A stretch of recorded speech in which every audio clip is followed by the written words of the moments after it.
right. Well, we've discussed a bunch of WWE business earlier, and for that matter, how AEW might figure into WWE's business. Let's talk about how AEW is figuring into their own business. They had a television program this last Wednesday night, but before we talk about that, apparently on the Friday night show that we've given up on, along with most other people, as soon as I got up this morning on Twitter, I saw not only a clip of one of the girls' spots, but apparently, did they have a girls' hardcore match? Ruby Soho, there's pictures of her on television covered in blood. I mean, just her entire head is soaked in blood. And the clip was, I guess, it was Nyla Rose, right? No. Who was? I believe it was Willow Nightingale and Ruby Soho. Was it Willow Nightingale? Ty Conti and Anna Jay, yeah. I'm saying it was dark because they weren't in the ring. They were over on the stage. And Willow Nightingale apparently is the one. They're both of similar build. Let me just put it that way. She picks Anna Jay up and runs off the entrance ramp, the stage there, off the side of that to powerbomb this girl through a table and onto the floor. And the miscalculation in the equation was that she went too far, and basically old Willow's ass went through the table, and Anna Jay got powerbombed straight off the goddamn entrance ramp, flat of her back on the floor. And I guess she's still apparently living. Was this live? That was taped the other night, right? I believe so, in Los Angeles. So they actually showed this. Not only did they show that, but they had Ruby Soho in whatever fashion get covered in blood. So now, are they determined to get that, not only that program kicked off television, but their whole goddamn deal? They could have given this girl a brain damage, spinal injury, whatever. Only by as we've said many times, the luck of fools and fucking outlaw wrestlers that more people aren't being carted off on a fucking spatula. But now they're again showing more blood-soaked women on TBS. What are they determined? The ratings of the Friday night show are 30% of what they started out as. Their Wednesday night show can't keep the lead in of a rerun of a sitcom at 7:30 to 8 primetime adjacency, not even primetime. And now they're showing women being attempted murdered and sliced open from asshole to appetite. Your thoughts before we move on to the Wednesday night program on what the fuck they're doing?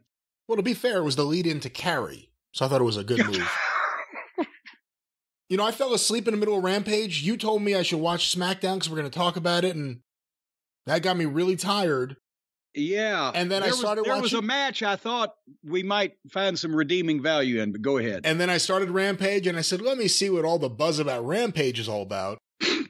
And I saw one of the worst segments I've ever seen with the Acclaimed and the Gun Boys.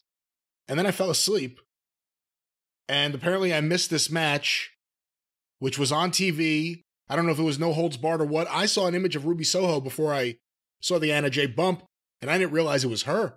Because her hair was so dark from blood, I didn't realize who it was. The Anna Jay bump, what do you want to say? Why are they doing that? Why are they having this match for this blood feud that we didn't even know about?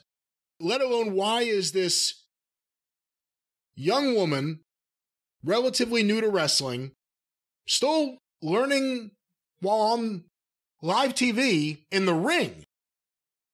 Let alone taking something like this. I can't speak to Willow Nightingale's. Well, the other woman is the woman that was giving it is learning on live television. And why are they doing this? And who didn't think that maybe having just one table there may not work well, considering the physics? Who didn't fucking think that maybe we shouldn't have women power bombing each other off the stage through tables to begin with? Because then what do we have to do with the fucking guys? Pull out a goddamn flamethrower. And maybe for our television network partners' sake, we shouldn't have women covered in blood on our outlaw television program that we've been lucky enough to get on national television. I know there's some people that are out there going to say, well, you didn't watch the match. No, I didn't watch the German Bukkake flick to know that it probably wouldn't play on the Home and Garden Network either. This is unnecessary if anybody's done, whether it's done well or not, much less when it's fucked up to potentially kill somebody. They have no restraint whatsoever. It's a bunch of outlaw wrestlers being run by a bunch of people with an outlaw wrestling mindset. Sure, let's let the green girl give the other green girl a power bomb off the stage, through the table, onto the floor, and blah, blah, blah. I just had told you on the air that Anna Jay is so good looking. Why don't they ever have any close-ups of her? And then they try to kill her on TV. Yes, so let's murder that bitch. Brian Last likes her. You know, I will say this, and we've been talking about it, especially when we do the ratings. I think there's a come to Jesus talk that a lot of people in wrestling need to have about women's wrestling and where it is today and where it works and where it doesn't work. And I wish there was a well-funded, well-done women's promotion. I don't know if the Jeannie Buss thing is the answer. I don't think it is. Where you can have top-flight women wrestlers and younger women learning what to do, a development system, something. But what's happening now isn't working. It's not causing anyone to watch the show. It does the opposite. It drives people off. And then you're just doing stuff like this. Why are they having this match? Why?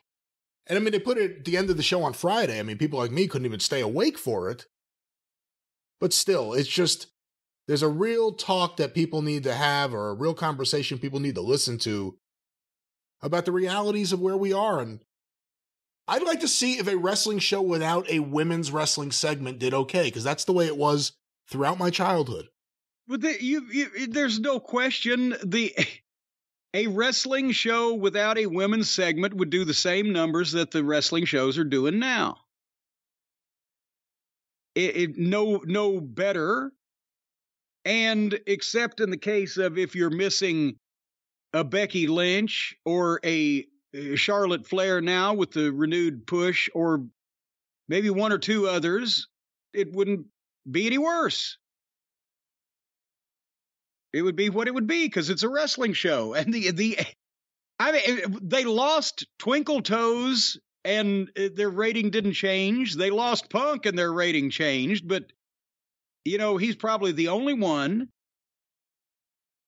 And everything else will be because that's the audience that's going to watch that wrestling. Let's talk about that wrestling because I'll tell you. Well, go ahead. But I'm just going to say though, but you know, and again, I wish it wasn't this way. But if you look at reality, women's wrestling was a real rarity. And in the early 90s, Vince tried to do something with a Lunger Blaze. And even that, there were two women in the division. And then when her opponent left, they got another woman. There were still two women in the division. Maybe every now and then Heidi Lee Morgan would get booked, and it's three. But there's two women. And it wasn't on that much.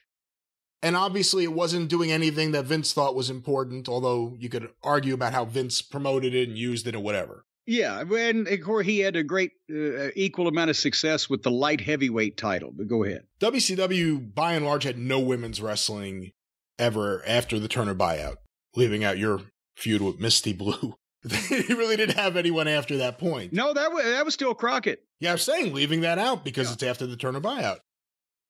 All of a sudden in the Attitude Era, not about athleticism or anything, but just because of the way men were into sexy women, the Sunnies, the Sables, and you can go down the list, started showing up on these television shows, and people would tune in to see what was going on with them. Sable drew big ratings. Yeah, Sonny did. It was the most downloaded celebrity on the internet and did ratings. But then the problem became, what do you do with them? How do you integrate two non-wrestlers constantly into the program?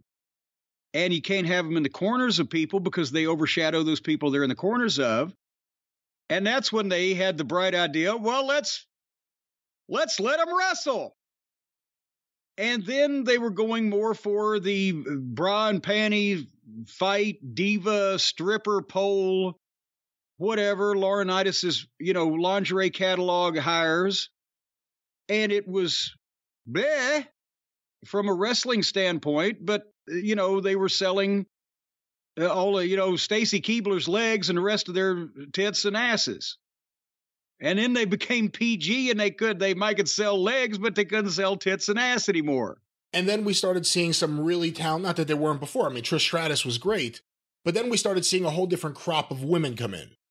And by the time of 2013, let's say, 2014, when NXT is producing a Charlotte and a Sasha Banks and Becky and Bayley, and there's a future that you're seeing, it became something else.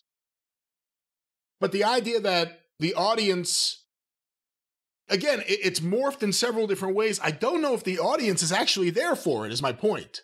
Well, the thing is, also, when you got a crop of girls that came along that were very good in the ring, that was helpful.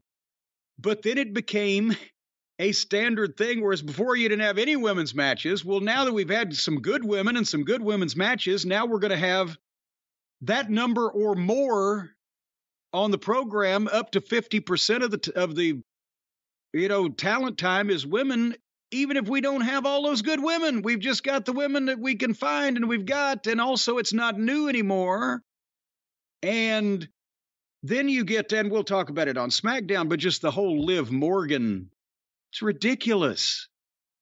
And the crowds don't react. I mean, that's the thing. When you look for signs, and again, we're not looking at merch or anything, but when you're looking for signs on the actual live wrestling show, AEW or WWE, leaving out an exciting match with one of the top stars, which are Bianca, Rhea. Actually, Rhea may be a step below top star because of how they're using her, but Bianca, Becky, Charlotte, top tier. Beyond that, the audience is sitting there. They're not reacting to anything. All this is going on. They're just sitting there and watching this. Mandy Rose made more money in 1 month from her OnlyFans than not only she would ever make from the WWE, but that the WWE would ever make on her. Pretty much. Yeah. And I'm wondering if we should have one top quality girls match on each show, maybe, and then the rest of it just have a 3-minute segment where you bring out 5 girls and say, here's the girls we got on OnlyFans this week. And then they turn around and walk off. And then because the people in the arena ain't giving a shit for a lot of it, but the people at home, in the privacy of their own home that want to view that material, the WWE would make out, the fans would make out, the girls would make out. Everybody, maybe they'd make out on camera. But everybody would make out, and we wouldn't have to watch all these fucking matches. They could do it like they used to do when someone would no-show. Junkyard Dog will not be here tonight, but Harley Race will watch the OnlyFans of one of these 5 women. You pick. And then you could have an OnlyFans champion. Yeah, hold the hand over the head, and the audience cheers determine the winner. But I think that's honestly the thing is now a vocal minority. Maybe they might even be a vocal half of them by this point of wrestling fans. What there are left will uproar somehow if the women don't get their equal time, and that's in a large part they're booking for equal time rather than we have the talent to put in this time. That's a great way to put it. That's a great way to put it. We got to have X number of minutes of women on the show. Well, geez. Before it was easy. Now not so much. I don't know. Anyway,